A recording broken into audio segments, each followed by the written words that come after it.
আসসালামু আলাইকুম। রাতের শীর্ষ সংবাদে স্বাগত জানাচ্ছি আমি সুমনা সুমা। আমিরাতে বাংলাদেশি সহ এখন পর্যন্ত নিহত ৩, আহত ৫৮। মধ্যপ্রাচ্যে প্রবাসী বাংলাদেশিদের নিয়ে প্রধানমন্ত্রীর বিশেষ দিক নির্দেশনা। ইরানের অন্তর্বর্তী সর্বোচ্চ নেতা আলী রেজা আরাফি। ৫ জেলার ডিসি প্রত্যাহার। আইনশৃঙ্খলা পরিস্থিতির দৃশ্যমান উন্নতি হয়েছে স্বরাষ্ট্রমন্ত্রী। স্থানীয় সরকার সচিব প্রত্যাহার। ঈদের পরেই প্রতিষ্ঠান প্রধান নিয়োগ পরীক্ষার নির্দেশ শিক্ষামন্ত্রীর। ইরানে হামলা ও খামেনিকে হত্যার প্রতিবাদে জামাতের বিক্ষোভ। সেন্ট মার্টিনের গভীর সমুদ্র থেকে ১৫ পাচারকারী আটক, ১৫৩ জন উদ্ধার। ইরানের রাস্তায় খামেনির হাজার হাজার সমর্থক। ইরানে হামলার জন্য তদবির করেছিলেন সৌদি যুবরাজ। স্ত্রীর আত্মহত্যা মামলায় প্রধান আসামি আলফি। খামেনি হত্যার প্রতিবাদে ভারতে বিক্ষোভ, পাকিস্তানে সংঘর্ষে নিহত ৯। শুনছিলেন শিরোনাম, এবার বিস্তারিত। ইরানের পাল্টা সামরিক অভিযানের পর থেকে সংযুক্ত আরব আমিরাতে একজন বাংলাদেশি সহ এখন পর্যন্ত ৩ জন নিহত এবং ৫৮ জন আহত হয়েছেন বলে জানিয়েছে দেশটির কর্তৃপক্ষ। ইরান এই হামলা শুরু করে যুক্তরাষ্ট্র ও ইসরায়েলের হামলার জবাবে।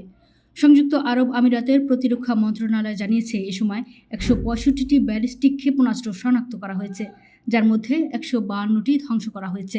এছাড়া ২টি ক্রুজ ক্ষেপণাস্ত্রও প্রতিহত করা হয়েছে।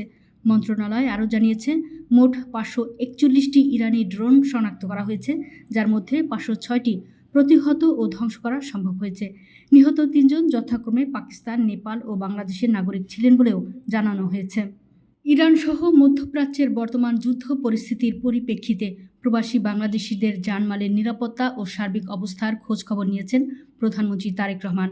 রবিবার সকালে সচিবালয়, পররাষ্ট্র মন্ত্রণালয় ও সংশ্লিষ্ট দপ্তরের ঊর্ধ্বতন কর্মকর্তাদের সঙ্গে বৈঠকে তিনি এ বিষয়ে প্রয়োজনীয় দিক নির্দেশনা প্রদান করেন। প্রধানমন্ত্রীর অতিরিক্ত প্রেস সচিব আতিকুর রহমান রুমন জানান, সকালে পররাষ্ট্রমন্ত্রী খলিলুর রহমান এবং পররাষ্ট্র বিষয়ক উপদেষ্টা হুমায়ুন কবির প্রধানমন্ত্রীর সঙ্গে সাক্ষাৎ করেন।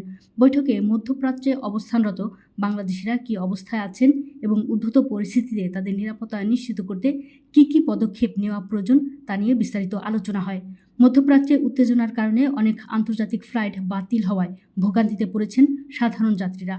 প্রধানমন্ত্রী হজরত শাহজালাল আন্তর্জাতিক বিমানবন্দরে আটকা পড়া যাত্রীদের সার্বিক দেখভালের বিষয়ে সার্বক্ষণিক তদারকি করছেন। ইরানের সর্বোচ্চ ধর্মীয় নেতা আয়াতুল্লাহ আলী খামেনি ইসরায়েল ও যুক্তরাষ্ট্রের যৌথ হামলায় নিহত হওয়ার পর দেশটির অন্তর্বর্তীকালীন সর্বোচ্চ নেতা হিসেবে নির্বাচিত হয়েছেন আলী রেজা আরাফি। জানা গেছে, আয়াতুল্লাহ আলী খামেনি নিহত হওয়ার পর ইরানের বিচার বিভাগের প্রধান এবং গার্ডিয়ান কাউন্সিলের একজন আইনবিদকে সদস্য করে একটি অস্থায়ী নেতৃত্ব পরিষদ গঠন করা হয়। রাষ্ট্রপতি মাসুদ পেজেশকিয়ানও অন্তর্বর্তীকালীন নেতৃত্ব পরিষদের দায়িত্ব পালন করবেন। আর এই নেতৃত্ব পরিষদের সর্বোচ্চ নেতা নির্বাচিত হয়েছেন আলী রেজা আরাফি।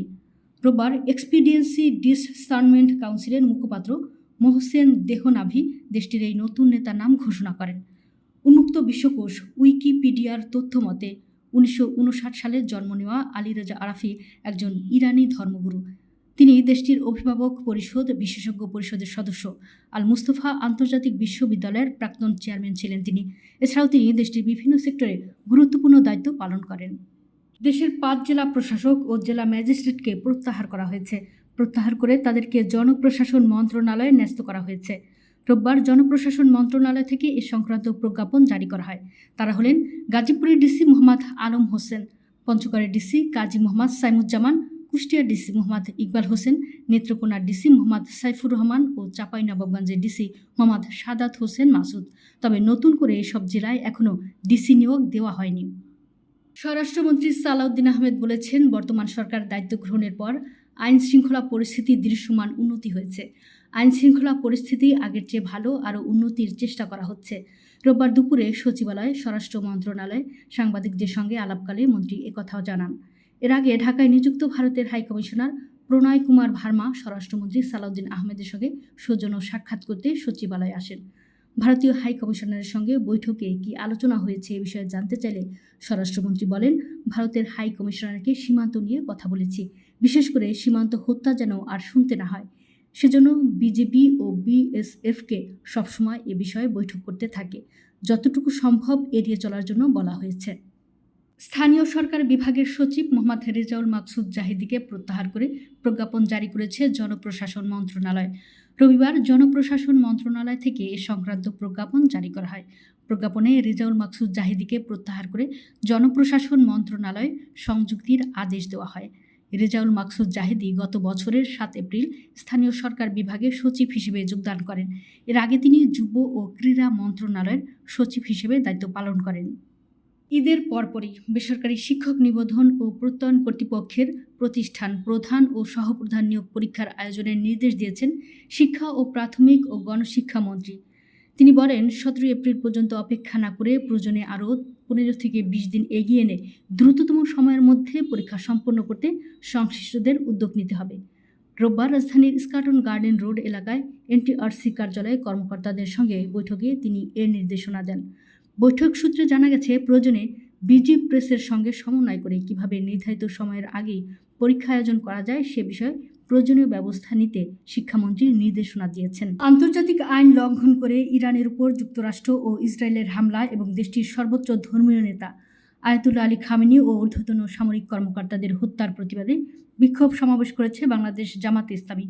রোববার বিকেলে জাতীয় মসজিদ বাইতুল মোকাররমের উত্তর গেটে জামাতের ঢাকা মহানগরী উত্তর ও দক্ষিণের উদ্যোগে এই প্রতিবাদ সমাবেশের আয়োজন করা হয়। জামাতে ইসলামের কেন্দ্রীয় নির্বাহী পরিষদ সদস্য ও ঢাকা মহানগরী দক্ষিণের আমির জাতীয় সংসদ সদস্য মোহাম্মদ নুরুল ইসলাম বুলবুলের সভাপতিত্বে অনুষ্ঠিত সমাবেশে প্রধান অতিথির বক্তব্য দেন সংগঠনের নায়েবে আমির ও সংসদ সদস্য এটিএম আজহারুল ইসলাম। তিনি বলেন, ইরান একটি স্বাধীন ও সার্বভৌম রাষ্ট্র। যারা ইসলামের উত্থান সহ্য করতে পারে না তারা ইসরায়েলকে ব্যবহার করে ইরানকে ধ্বংস করার অপচেষ্টা চালাচ্ছে। অতীতে ইরানের পার্লামেন্টে হামলা, অর্থনৈতিক অবরোধ সহ নানা ষড়যন্ত্রের পরও দেশটির অগ্রযাত্রা থামানো যায়নি। সেন্ট মার্টিনের গভীর সমুদ্র এলাকায় অভিযান চালিয়ে 15 জন মানব পাচারকারীকে আটক করেছে বাংলাদেশ কোস্টগার্ড। এ সময় মালয়েশিয়ায় পাচারের উদ্দেশ্যে বন্দী করে রাখা নারী ও শিশু 153 জনকে উদ্ধার করা হয়। রবিবার বিকেলে কোস্টগার্ডের মিডিয়া কর্মকর্তা লেফটেন্যান্ট কমান্ডার সাব্বির আলম সুজন এ তথ্য নিশ্চিত করেন। তিনি জানান, গোয়েন্দা তথ্যের ভিত্তিতে জানা যায় সাগরপথে মালয়েশিয়ায় পাচারের উদ্দেশ্যে নারী, পুরুষ, শিশুসহ বিপুল সংখ্যক ব্যক্তি সেন্ট মার্টিনের দক্ষিণ পশ্চিম সংলগ্ন গভীর সমুদ্রে অবস্থান করছে। পরে ওই এলাকায় বিশেষ অভিযান পরিচালনা করে অপারেশনাল সমুদ্র প্রহরায় নিয়োজিত কোস্টগার্ড জাহাজ অভিযান চলাকালে একটি সন্দেহজনক বোটকে থামার সংকেত দিলে সেটি অমান্য করে পালিয়ে যাওয়ার চেষ্টা করে। পরে কোস্টগার্ড সদস্যরা ধাওয়া করে সেন্ট মার্টিনের দক্ষিণ পূর্ব সংলগ্ন সমুদ্র এলাকা থেকে বোটটি আটক করতে সমর্থ হয়। আটক বোটে তল্লাশি চালিয়ে মালয়েশিয়ায় পাচারের সময় নারী ও শিশুসহ 153 জন ভুক্তভোগীকে উদ্ধার করা হয়। একই সঙ্গে 15 জন মানব পাচারকারীকে আটক করা হয়। ইসরায়েল যুক্তরাষ্ট্রের যৌথ হামলায় ইরানের সর্বোচ্চ ধর্মীয় নেতা আয়াতুল্লাহ আলী খামেনি নিহত হওয়ার খবরে রাস্তায় নেমে এসেছেন তার হাজার হাজার সমর্থক। শোকাহত এই অনুসারীরা বুক চাপড়ে যেমন খামেনিকে যেমন স্মরণ করছেন, তেমনি স্লোগানে স্লোগানে পতন কামনা করছেন যুক্তরাষ্ট্র ইসরায়েলের। রাষ্ট্রীয় ফার্স নিউজ এজেন্সি বলেছে, ইসলামী প্রজাতন্ত্রটির সর্বোচ্চ নেতার মৃত্যুর খবর শুনে সূর্য ওঠার আগেই তেহরানে লোকজন রেভলিউশন স্কোয়ারের দিকে যেতে শুরু করে।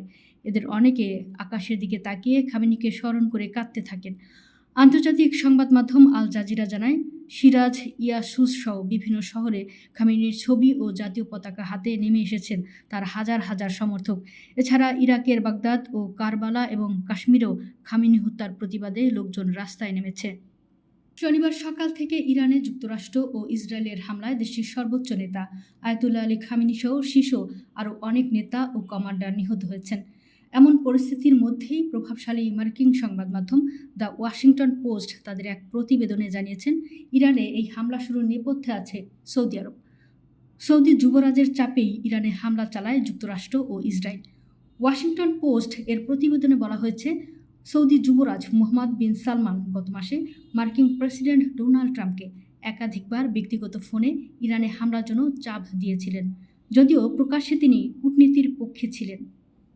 অভিনেতা জাহের আলভিকে প্রধান আসামি করে স্ত্রী আত্মহত্যার ঘটনায় মামলা দায়ের করা হয়েছে। নিহত ইকরার মা শেখ তানভীর আহমেদ বাদী হয়ে মামলাটি করেন। অভিযোগে বলা হয়েছে, পারিবারিক কলহ ও বিভিন্ন নির্যাতনের জেরেই ইকরা আত্মহত্যার পথ বেছে নিতে বাধ্য হন। মামলার বিষয়টি গণমাধ্যমকে নিশ্চিত করেছেন পল্লবী থানার ভারপ্রাপ্ত কর্মকর্তা ওসি AKM আলমগীর জাহান। তিনি জানান, মামলায় শুধু জাহের আলভী নন, তার পরিবারের আরও কয়েকজন সদস্যের নাম উল্লেখ করা হয়েছে। তাদের মধ্যে অভিনেতার মাকেও আসামি করা হয়েছে। ইরানের সর্বোচ্চ ধর্মীয় নেতা আয়াতুল্লাহ আলী খামেনিকে হত্যার প্রতিবাদে পাকিস্তানের করাচিতে মার্কিন কনসুলেটের সামনে বিক্ষোভ হয়েছে। এতে আইন শৃঙ্খলা বাহিনীর সঙ্গে সংঘর্ষের সময় 9 জন নিহত হয়েছেন। ডন জানিয়েছে, রোববার করাচির মাইকুলাচি রোডে মার্কিন কনসুলেটের কাছে বিক্ষোভকারীদের সঙ্গে আইন শৃঙ্খলা বাহিনীর সংঘর্ষ হয়। খামেনিকে হত্যার প্রতিবাদে ওই বিক্ষোভ শুরু হয়েছিল। পরিস্থিতি নিয়ন্ত্রণে আনতে আইনশৃঙ্খলা রক্ষাকারী বাহিনী টিয়ারশেল নিক্ষেপ ও লাঠিপেটা করে। পুলিশ সার্জন সুমাইয়া সৈয়দ জানিয়েছেন, 9টি মরদেহ করাচি সিভিল হাসপাতালে নেওয়া হয়েছে। ইসলামাবাদ থেকে আল জাজিরার সাংবাদিক আবিদ হোসেন জানিয়েছেন, ইরানের সঙ্গে সংহতি জানিয়ে গিলগিট বালতিস্তানে বিক্ষোভকারী স্কার্দু শহরে বেশ কিছু ভবন ভাঙচুর করেছেন।